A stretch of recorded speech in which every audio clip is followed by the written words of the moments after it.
Bismillah, walhamdulillah, wa sallallahu wa sallim ala sayyidina Muhammadin wa ala alihi wa sahbihi wa man walahu wa ba'd. Mes frères et sœurs, je voudrais aujourd'hui vous mettre en garde, et une mise en garde qui est légitime contre le mouvement des coranistes. Alors on en a parlé brièvement hier et j'aimerais aujourd'hui continuer car ce mouvement il est, on va dire, de plus en plus répandu et il faut vraiment en parler et en mettre en garde car on n'est pas à l'abri que beaucoup de musulmans tombent entre les mailles du filet. Alors, les coranistes, c'est un mouvement qui, peut-être ils ne vont pas le dire clairement, mais ils remettent en question la majeure partie des hadiths qui nous ont été rapportés du messager d'Allah sallallahu alayhi wa sallam. Et ils disent donc que nous avons, on va dire, nous sommes sûrs que le Coran, c'est la parole d'Allah azza wa jal, mais quant au hadith, nous ne sommes pas sûrs que le hadith transmis soit le hadith du messager d'Allah sallallahu alayhi wa sallam, et même si ce hadith est reconnu unanimement authentique. Lorsqu'un coraniste vient à toi et te dit donc cette ambiguïté, demande-lui comment le Coran t'est parvenu. Est-ce que le Coran t'a été récité directement par Allah azza wa jal et toi tu l'as entendu d'Allah azza wa jal? C'est sûr qu'il va te dire non, à part si c'est un menteur. Et s'il te dit non, tu vas donc lui dire que le Coran, il t'a été transmis par les mêmes personnes qui t'ont transmis les hadiths du prophète sallallahu alayhi wa sallam. Car ceux qui ont entendu les hadiths de la bouche du messager d'Allah sallallahu alayhi wa sallam, les sahaba, puis ceux qui sont venus après eux jusqu'à ce qu'ils nous soient parvenus, c'est également eux qui nous ont transmis le Coran. Donc le Coran nous a été transmis par les chaînes de transmission, tout comme les hadiths nous sont parvenus par les chaînes de transmission. Et c'est pour cela que certains pieux prédécesseurs disaient Lawla al-isnad la da'a hadha ad-din. Ils disaient s'il n'y avait pas eu la chaîne de transmission, cette religion aurait été perdue. Donc toute la religion, pratiquement, mes frères et sœurs, elle se base sur la chaîne de transmission. Le fait que le Coran nous est parvenu de la bouche des hommes et la sunna du prophète sallallahu alayhi wa sallam aussi nous est parvenu de la bouche des hommes. Et c'est de cette manière qu'Allah azza wa jal a décidé de préserver le rappel. Allah azza wa jal nous dit dans son livre saint Inna nahnu nazzalna dhikra. Nous avons certes fait descendre le rappel.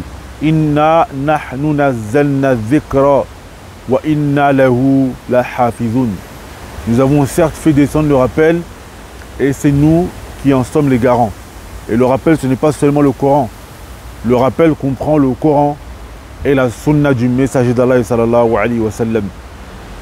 Sinon pourquoi Allah azza wa jalla nous aurait dit dans son livre saint Ati'ullaha wa ati'ur rasul. Obéissez à Allah et obéissez au messager. Parce que le messager d'Allah sallallahu alayhi wa sallam nous a parlé. Et ce qui nous a dit nous est parvenu dans les récits prophétiques qui sont les ahadiths. Deuxième manière par laquelle on pourrait également bloquer un coraniste, c'est de lui demander comment montre-moi dans le Coran comment je vais prier Salatul al-Fajr. Montre-moi dans le Coran où c'est écrit que pour telle prière je dois faire 2 rak'at. Montre-moi dans le Coran comment je dois donner Zakat al-Mal, Zakat al-Fitr, etc. Toutes ces choses ont été stipulées dans la sunna du messager d'Allah sallallahu alayhi wa sallam. Donc les coranistes prétendent venir avec une nouvelle lecture de la religion. Et cette lecture de la religion, chez eux, c'est de remettre en question la sunna du messager d'Allah sallallahu alayhi wa sallam. Voilà pourquoi je disais hier que cela, mes frères et sœurs, c'est un acte d'apostasie. celui qui remet en question dans son entièreté ou même de manière pas dans l'entièreté, celui qui remet en question la sunna du message d'Allah sallallahu alayhi wa sallam qui est authentique, mes frères et sœurs, c'est un acte d'apostasie. C'est pour ça que les plus prédécesseurs nous disaient que celui à qui la sunna authentique du message d'Allah sallallahu alayhi wa sallam lui est parvenue n'a pas le droit de la délaisser pour la parole d'un tel ou d'un tel. Donc, frères et sœurs, ça c'est une ambiguïté qui commence à se répandre chez les coranistes et chez beaucoup de musulmans. C'est le fait de remettre en question la sunna du messager d'Allah sallallahu alayhi wa sallam. Et ça, mes frères et sœurs, tout ce que l'on est en train de voir, comme je le disais hier, c'est un dalil min ad-dalail al-nubuwwa. C'est une preuve de la véracité du message du messager d'Allah sallallahu alayhi wa sallam. Parce qu'il nous a dit sallallahu alayhi wa sallam, innahu man ya'ishu minkum fa sayara ikhtilafan kathira. Certes, celui qui vivra parmi vous, il verra énormément de troubles. Fa'alaykum bi sunnati. Donc il a dit, cramponnez-vous à quoi? À ma sunna.